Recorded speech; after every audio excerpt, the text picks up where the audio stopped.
우리는 여호와 하나님께서 애굽에 내린 열 번째 재앙, 장자 재앙에 대해서 2주간 묵상을 하고 있습니다. 이 재앙은 이전의 9번째 재앙과는 다르게 취급된다고 하였습니다.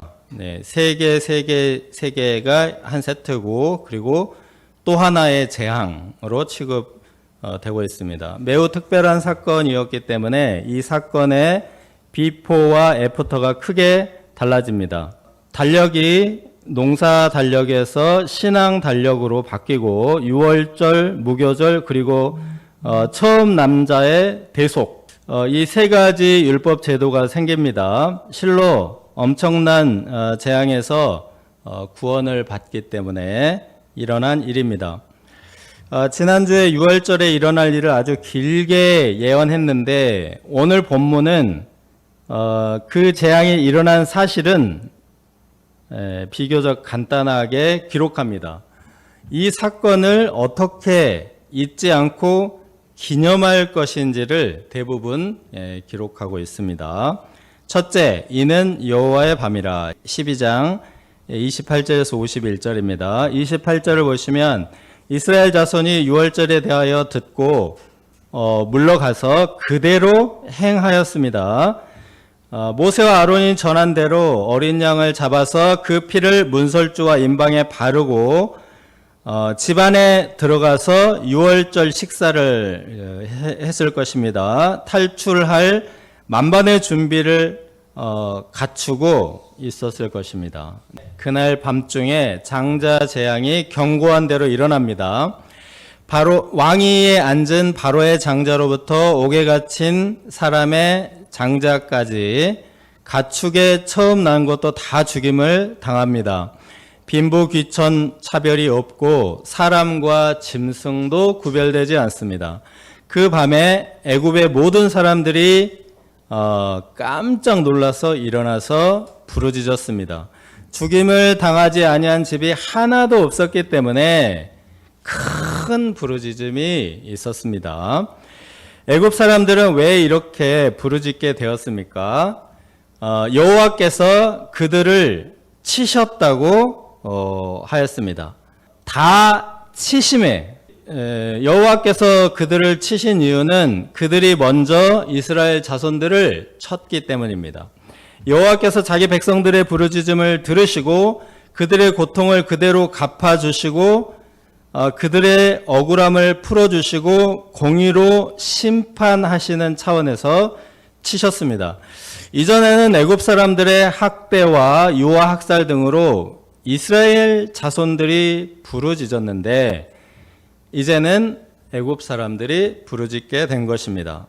남에게 눈물을 흘리게 하면 자신은 피 눈물을 흘리게 될 줄 알아야 한다라는 말이 생각이 납니다. 이는 그 나라에 죽임을 당하지 아니한 집이 하나도 없었음이었더라. 그런데 사실은 애굽 사람들의 모든 집에만 죽음이 있었던 것은 아닙니다. 이스라엘 자손들의 집에도 죽음이 있었습니다. 유월절 어린 양의 죽음입니다. 어린 양들의 죽음 때문에 사람이 죽임을 당하지 않았습니다. 그러므로 엄밀하게 말하면 애굽 사람들의 집에 처음 난 것들의 죽음, 그들에게 임한 심판은 어린 양의 죽음이 없었기 때문이다 라고 할 수 있습니다. 하나님께서 약속하셨던 대로 그 밤에 문지방과 임방에 어린 양의 피를 뿌린 집들은 재앙이 패스 오버, 넘어갔습니다. 하나님께서 장자 재앙으로부터 피할 길, 구원의 길을 내셨으나 그것을 믿지 않고 영접하지 않았기 때문에 죽임을 당한 것입니다. 유월절에 피 흘린 어린 양은 십자가에 죽으신 예수님이십니다. 세례 요한은 예수님이 바로 우리 죄를 지시고 대신 피 흘리신 어린 양이라고 선포합니다. 이튿날 요한이 예수께서 자기에게 나오심을 보고 이르되 보라 세상 죄를 지고 가는 하나님의 어린 양이로다. 예수님께서 십자가에 죽으셨기 때문에 우리가 죽지 않고, 예수님께서 정죄당하셨기 때문에 우리가 정죄당하지 않습니다. 예수님께서 십자가에 발가 벗겨져서 수치와 모욕을 당하셨기 때문에 우리에게 수치도 모욕도 없고, 예수님께서 장사된 지 사흘 만에 다시 살아나셨기 때문에 우리도 부활 영생을 누리게 됩니다. 6월절에 이스라엘 자손들이 어린 양의 피를 문설주와 임방에 뿌렸습니다. 우리는 어떻게 2000년 전에 골고다 언덕에서 흘리신 예수님의 피를 몸과 영혼에 뿌릴 수 있습니까? 나의 죄에 대한 진실한 회개와 이웃에 대한 용서가 예수님의 피를 뿌리는 것입니다. 사람의 잘못을 용서하면 너희 하늘 아버지께서도 너희 잘못을 용서하시려니와 너희가 사람의 잘못을 용서하지 아니하면 너희 아버지께서도 너희 잘못을 용서하지 아니하시리라. 서서 기도할 때 아무에게나 혐의가 있거든 용서하라. 그리하여야 하늘에 계신 너희 아버지께서도 너희 허물을 사하여 주시리라 하시니라. 하나님의 용서와 사람의 용서는 동시에 발생합니다. 장자대왕에 대한 애굽 사람들의 반응이 어떠합니까? 31절 32절을 보시면 그 밤에 바로가 그 모세와 아론을 불러서 그들이 말했던 대로 애굽에서 떠나서 여호와를 섬기되 양과 소까지 다 몰고 가라 하였습니다. 바로가 여호와께 항복하고 모든 주권을 포기하였습니다. 33절 34절을 보시면 애굽 사람들도 우리가 다 죽은 자가 되도다 하고 이스라엘 자손들을 재촉하여 속히 내보내려 하였습니다. 이렇게 급하게 쫓기듯이 출애굽하는 바람에 이스라엘 자손들이 아직 발교되지 못한 생반죽을 메고 나오게 되었고, 그것으로 맛없는 빵을 구워 먹게 된 사건이 무교절의 유래가 되었습니다. 하나님께서 10번째 재앙을 내리면 바로와 애굽 사람들이 이스라엘 자손들을 쫓아낼 것이다 라고 하셨는데 그 말씀대로 되었습니다. 이전에 9번의 재앙이 내렸을 때는 내보낼 것 같다가 변심하고, 보내준다고 약속했다가 어기고, 내보내는 척 하면서 아이들은 두고 가라, 소와 양들은 두고 가라 하면서 교활하게 타협을 하였습니다. 그런데 장자 재앙을 당하자 타협도 지체도 없이 무조건 신속히 내보내고자 합니다. 우리가 다 죽은 자가 되도다. 처음 난 것들의 죽음은 이후에 난 모든 것들의 죽음을 의미하며, 처음 난 것들의 목숨을 하룻밤에 취하실 수 있는 하나님은 모든 인간과 짐승의 생명을 하룻밤에 취하실 수 있는 분이다 라는 사실을 깨달았습니다. 자, 이때 또 하나의 특별한 현상이 벌어집니다. 애굽 사람들이 이스라엘 자손들에게 아낌없이 은금 패물과 의복을 주었습니다. 이것은 이제 여행 비용이나 그동안의 노동의 보상이다 이렇게 해석합니다. 광야에 나갔다가 돈이 떨어져서 다시 애굽으로 돌아오면 큰일 나기 때문에 다시는 돌아오지 말라 하는 차원에서 여행 비용을 넘치게 준 것입니다. 이스라엘의 랍비들은 이제 이 사건의 해석을 그 이스라엘 자손들의 노예 노동에 대한 보상이다 이렇게 해석을 합니다. 받지 못했던 미지급 임금을 이제 한꺼번에 돌려받았다는 것이죠. 근데 이제 성경은 이 현상을 여호와께 은혜를 입었다 이렇게 말하고 있습니다. 만약에 미지급 임금을 받았다면, 이 미지급 임금조로 받았다면 그동안 밀린 임금보다 얼마나 받았다? 근데 훨씬 많이 받았다. 그래서 이제 은혜를 받았다는 것입니다. 만약에 여행 비용이라면 앞으로 이스라엘 자손들이 40년간 광야를 여행하지 않습니까? 40년간 여행하고도 남을 만큼의 은금 폐물을 받았다는 것입니다. 뿐만 아니라 이 현상은 하나님께서 하셨던 말씀의 성취입니다. 출애굽기 3장 21절 22절에 떨기나무에서 모세를 부르실 때 그때부터 하신 말씀입니다. 내가 애굽 사람으로 이 백성에게 은혜를 입히게 할지라 너희가 나갈 때 빈손으로 가지 아니하리니 여인들은 모든 이웃 사람과 및 자기 집에 거류하는 여인에게 은폐물과 금폐물과 의복을 구하여 너희의 자녀를 꾸미라. 너희는 애굽 사람들의 물품을 취하리라. 말씀하셨고, 또 이제 더 거슬러 올라가서 아브라함에게 언약하실 때도 이제 이 사실을 예언하였습니다.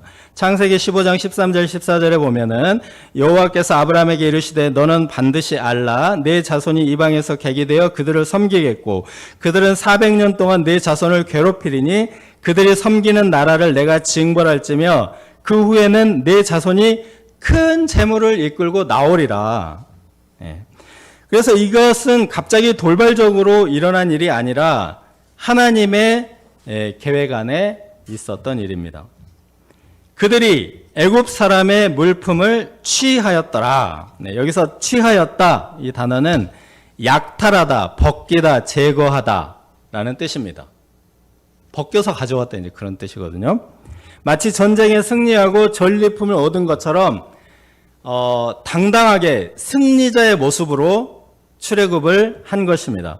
노예의 옷을 벗고 애굽 사람들의 옷, 최신 유행 트렌디한 패션으로 갈아 입었습니다. 어린 아이들까지 은금 폐물을 주렁주렁 달아서 마치 왕족이나 귀족과 같았습니다. 하나님은 자기 백성들을 명예롭고 영화롭게 출애굽하는 은혜를 주셨습니다. 37절에서 40절을 보시면 출애굽한 백성들은 장정만 60만, 유아와 노인들까지 합하면 200만 이상이 될 것입니다. 이스라엘 자손 외에도 수많은 잡족이 함께하였고 양과 소도 심히 많았습니다. 수많은 잡족의 출애굽은 어린 양의 피를 뿌려 구원받은 집이 이스라엘 자손뿐만 아니라 이방인들도 많았음을 보여줍니다. 이스라엘 자손이 애굽에 거주한 지 430년 만에 출애굽하였는데 41절을 보시면 430년이 끝나는 바로 그날이었다라고 다시 한번 강조합니다. 이것은 세상 역사가 바로와 같은 권력자나 애국과 같은 강대국, 선진국의 뜻대로 흘러가는 것이 아니라 하나님의 계획과 뜻대로 단 하루도 어김없이 흘러간다는 사실을 보여줍니다. 41절에서 51절은 이스라엘 자손들의 출애굽의 목적을 다시 한번 환기합니다. 41절에서 여호와의 군대가 나왔다라고 하였습니다. 이제 그 끝에 51절에도 보면은요, 그 무리대로 인도하여 내셨다고 했는데 이 군대하고 무리는 이제 그 히브리어로 같은 단어를 쓰고 있습니다. 이스라엘 자손의 출애굽은 노예 해방일 뿐 아니라 하나님께서 자기 군대를 일으키신 사건이기도 합니다. 군대를 아주 특별한 목적으로 일으킵니다. 러시아는 우크라이나를 침공하기 위해서 군대를 일으켰고 우크라이나는 러시아의 침략을 방어하기 위해서 군대를 일으켰습니다. 우리나라도 북한의 도발과 우리 국가와 국민을 지키기 위해서 이제 군대를 징집하죠. 하나님의 군대는 무엇을 지키는 군대입니까? 여호와의 군대는 유월절을 기억하고 지키기 위한 신앙 수호 부대입니다. 신약적으로 적용하면 하나님의 말씀과 예수 그리스도의 십자가와 부활의 복음을 지키는 군대라고 할 수 있습니다. 43절에서 50절은 유월절 식사를 지키는 규례입니다. 유월절 식사는 이방 사람들이 먹지 못할 것이라고 말하고 있는데 사실은 반대로 말하고 있습니다. 할례를 받은 자는 이방인이든지 돈을 주고 산 종이든지 이스라엘 자손과 똑같이 먹을 수 있다. 할례 후에 똑같이 먹는다고 이제 2번이나 강조를 하고 있습니다. 앞에서 수많은 잡족이 어린 양의 피를 뿌리고 장자재앙에서 구원을 받았고 함께 출애굽했는데 이제 그들이 할례를 받으면 이스라엘 자손과 똑같은 언약의 자손으로 살아갈 수 있다는 것입니다. 여호와의 군대가 지켜야 할 신앙은 바로 이것입니다. 어린 양 예수님의 피를 영접한 자라면 빈부, 귀천, 신분, 인종 차별 없이 하나님의 존귀한 백성이 됩니다. 구약의 할례는 신약의 세례라고 할 수 있습니다. 할례가 구약시대 하나님 나라에 들어가는 입구라면 신약에는 세례가 천국의 문, 구원의 통로입니다. 이것을 지키는 것이 하나님의 군대의 사명입니다. 이는 여호와의 밤이니라. 이런 표현은 오늘은 시험날입니다. 이런 표현과 같습니다. 오늘은 면접날입니다. 이런 표현과 같습니다.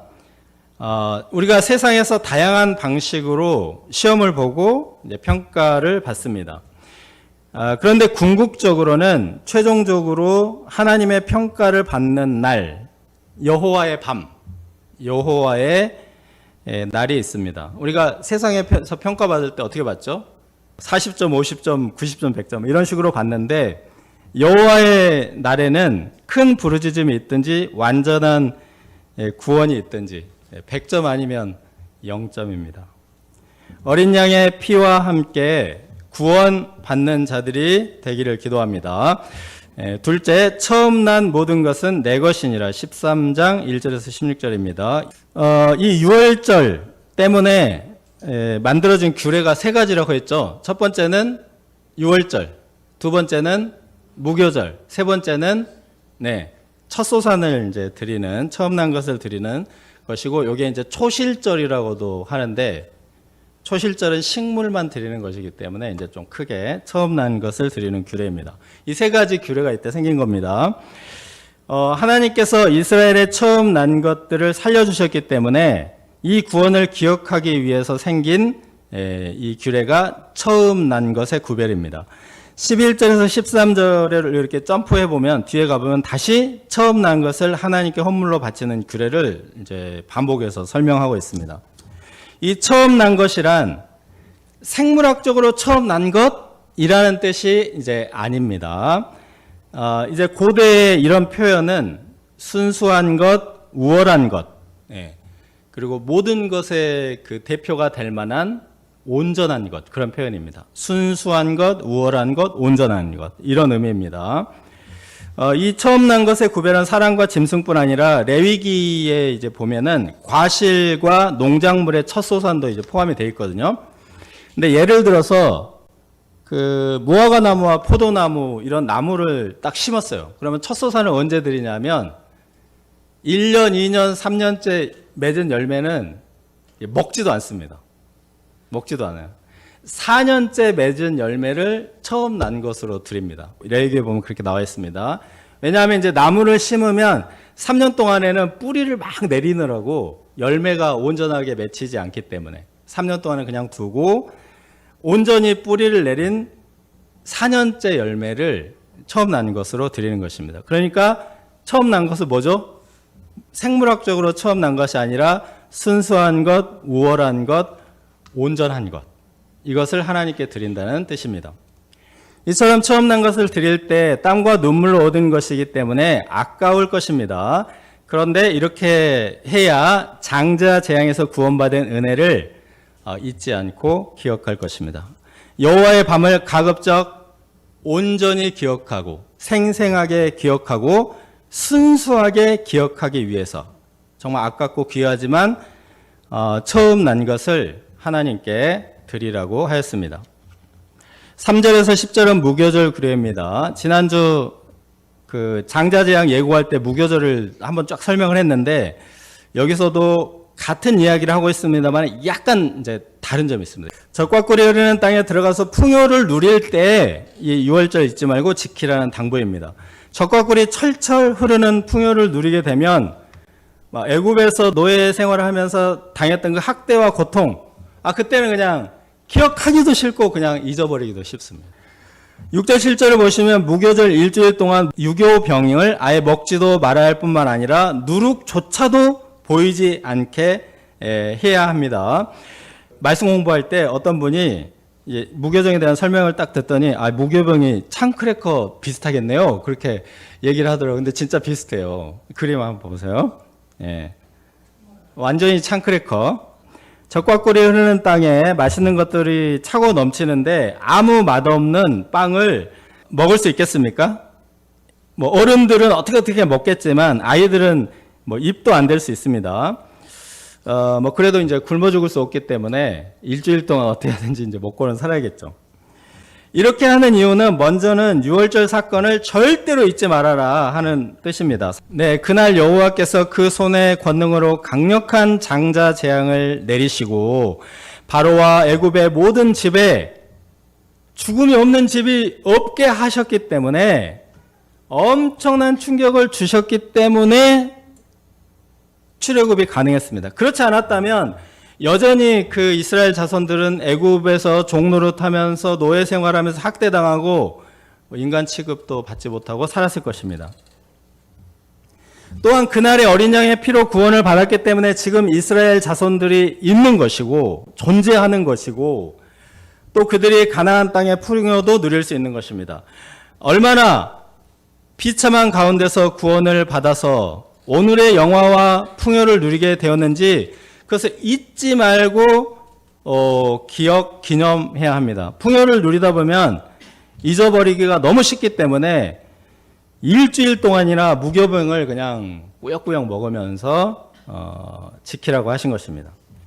또한 자녀 교육을 위한 것이기도 합니다. 무교병은 한두 끼 먹기도 힘이 듭니다. 제가 군대에 입대했을 때 신병 교육대에서 이 무교병 체험을 했습니다. 사회에서 맛있는 밥을 먹다가 사실 맛있는 밥도 아니죠. 장막밥이니까. 네. 우리 형제들이 해주는 밥을 먹다가 군대에 들어가서 밥을 먹었는데 400인분, 500인분을 동시에 만드느라 증기에다가 찐 밥을 줍니다. 그럼 이거는 익은 밥도 아니고 안 익은 밥도 아니고 정말 이상한 식사이고 이게 군량미라서 요즘은 안 그랬는데 옛날에 정부미 하면 4년 묵은 밥을 주거든요. 진짜 맛이 하나도 없습니다. 근데 이제 첫 끼는 어떻게 겨우 먹습니다. 먹었는데 이건 인간이 먹을 수 있는 음식이 아니었습니다. 그래서 두 번째 끼니는 두세 숟가락 뜨고 그냥 그대로 그 상태로 그대로 갔다가 짬통에다 다 부어버렸습니다. 저만 그런 게 아니고 대부분 그래가지고 신교대 짬통은 커다란 드럼통이 한 10개 있습니다. 애들이 다 갖다 부어버려요. 무교병을 아이들에게 먹이려고 하면 아이들이 입이 이만큼 나올 것입니다. 한두 조각 먹고 태태태태 하면서 이때 왜 무교병을 먹어야 하는지를 교육합니다. 교육을 하고 그 세대가 또 그 다음 세대를 교육하고 해서 마치 내가 유월절을 경험한 것처럼 생생하게 유월절 체험을 하라는 이야기입니다.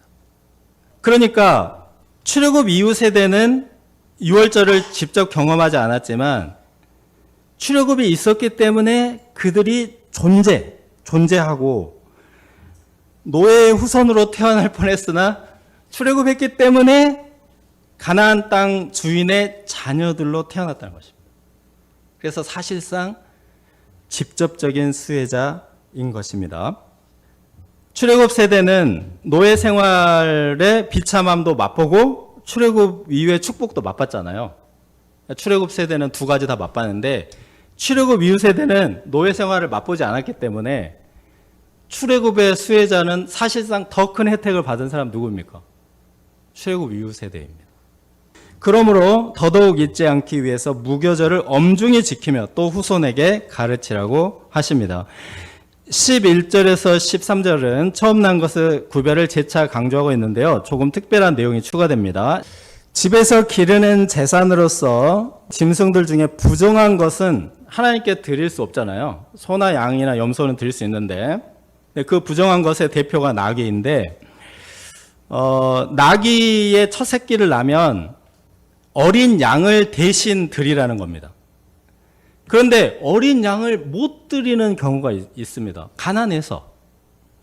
그럴 경우에는 나귀의 목을 꺾으라고 하였습니다. 나귀 새끼의 목을 꺾는데 첫 새끼를 난 지 그 8일 만에 드리거든요. 그러니까 난 지 8일 된 나귀의 목을 꺾어버리는 겁니다. 아이들이 충격을 받지 않겠습니까? 자녀들은 너무 놀래가지고 이것이 어찌 됨이냐, 왜 귀여운 나귀 새끼 목을 꺾어요? 너무 잔인하잖아요. 뭐 난리가 나지 않겠습니까? 이때 유월절에 대해서 아주 깊이 있게 가르칩니다. 여기서 특별히 바로가 완악하여, 이 말을 이제 강조하고 있습니다. 부정한 짐승의 대표로서 나귀는 목이 숙여지지 않는 상징적인 짐승이기도 합니다. 이제 바로의 완악함을 상징합니다. 우리가 바로와 같이 하나님 앞에 완악하지 말아야 함을 가르치는 것입니다. 우리 속담에 하늘이 무너져도 솟아날 구멍이 있다, 이 말로 6월절 말씀을 시작했습니다. 죽임을 당하지 아니한 집이 없고 큰 부르짖음이 가득한 가운데서도 우리를 위해 십자가에 피 흘리신 예수 그리스도께서 우리를 안전하고 평안하게 구원하신다. 이것이 여호와의 유월절입니다. 이와 같이 특별한 구원의 은총을 풍성하게 누리며 또한 이웃에 대한 용서와 용납으로 그 은혜를 베풀 수 있기를 기도합니다.